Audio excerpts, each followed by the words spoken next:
Okay, this video is going to be a tough one to record, but we'll get through it together.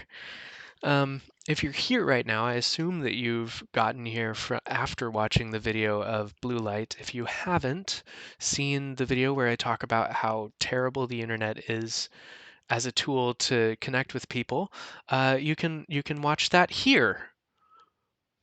I'm not pointing anywhere because I'm not sure where it's going to be. But anyways, uh, so yeah, I released this video recently, but I wrote it a long time ago. And I actually wrote it before the pandemic was really in my mind at all. I think I wrote it in February of 2020. And by that time, people who were listening to the news and things were kind of like already with it, but I wasn't yet.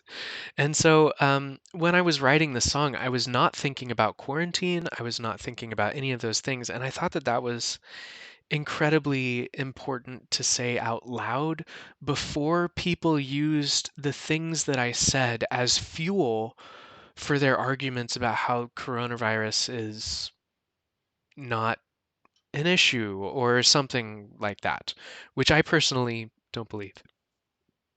Excuse me. So, there are a couple of things that I really want to highlight in the song, but one of the things specifically is since writing this, I've found that there are actually some really good uses for social media. And because our relationship with social media is infinitely complicated, it's not a cut and dry Instagram is evil, Facebook is evil, we need to shut them down, right? I'm not thrilled with Facebook's leadership and the fact that they keep kind of selling data to everyone, and some of the other evil things that those corporations are doing. But the social media itself is not so cut and dry. This isn't something that we should be using, right? So some of the things that we have seen as positive is voices that have typically been oppressed now have some sort of platform, an equal platform maybe, to express their oppression.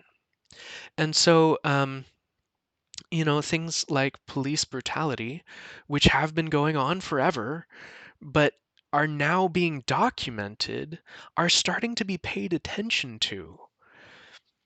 And that's a wonderful thing. The decentralization of communication is a good thing and something that should be happening.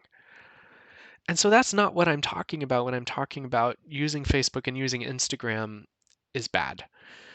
Um, the bad things about Facebook and Instagram are when you try to replace community with social media.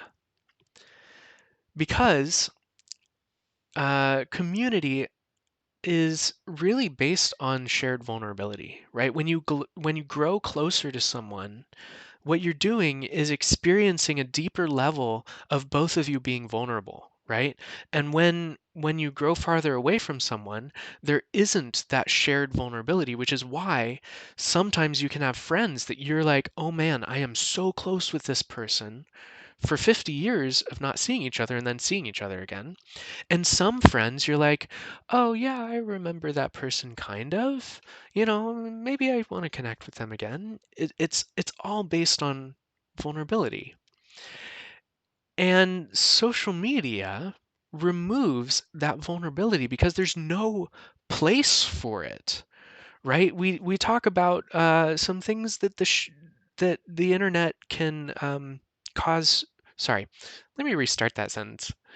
Hopefully, this is a raw vulnerable video too, and not just me messing up a whole bunch of times. Um, we talked in the song, the first verse and then the end of the second verse, about ways the internet can cause shame in a person's life. And I'm being vague on purpose because I want children to be able to watch this video. But when uh, when those things occur, we can't express them through the internet. We need to, in my case, talk to my earthly father and talk to my heavenly father, both of which did not happen online, right? Because with Facebook, what am I going to say? With Twitter, what there's no room to be vulnerable there. And so I was amazed when I finally found, I think it was 18, that's 7 years ago, wow. But when I was 18, I found an instance of someone openly talking about something that was really um, causing shame and something that's openly vulnerable. And they did it in a way in which other people could be encouraged to grow and encouraged to share that themselves. And that was so beautiful. But I don't see that enough for me to believe that shared vulnerability is something that can happen on social media sites, which is why I wrote this song. Because a lot of people use social media to replace community. And so, oh, yep, that's what I'm talking about when I wrote Blue Light. Um, the other thing that is really important to understand about what I meant is that I personally believe that these quarantine restrictions are necessary. And the internet, again, is not the place to discuss this. But I don't want to put out a song and then have a bunch of people use that song as fuel for that argument. Okay, so I wrote in the second verse, a visit is worth a million selfies with crowns. And I truly believe that. When you look at a picture versus talking to someone in real life, the picture can lie to you in ways that the visit cannot.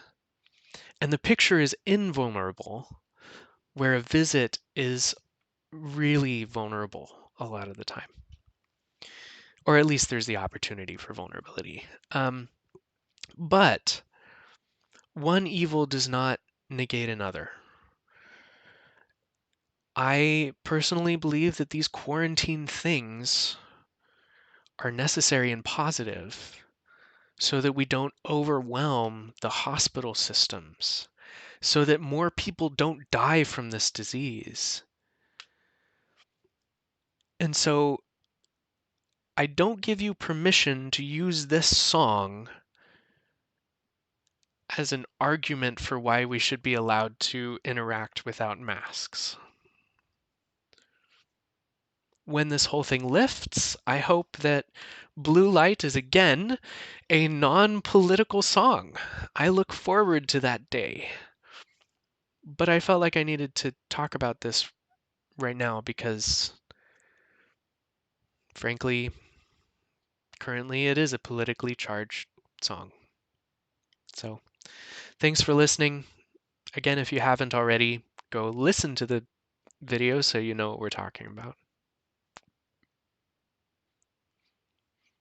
Is there going to be intro music or, I mean, outro music? It wouldn't be intro music.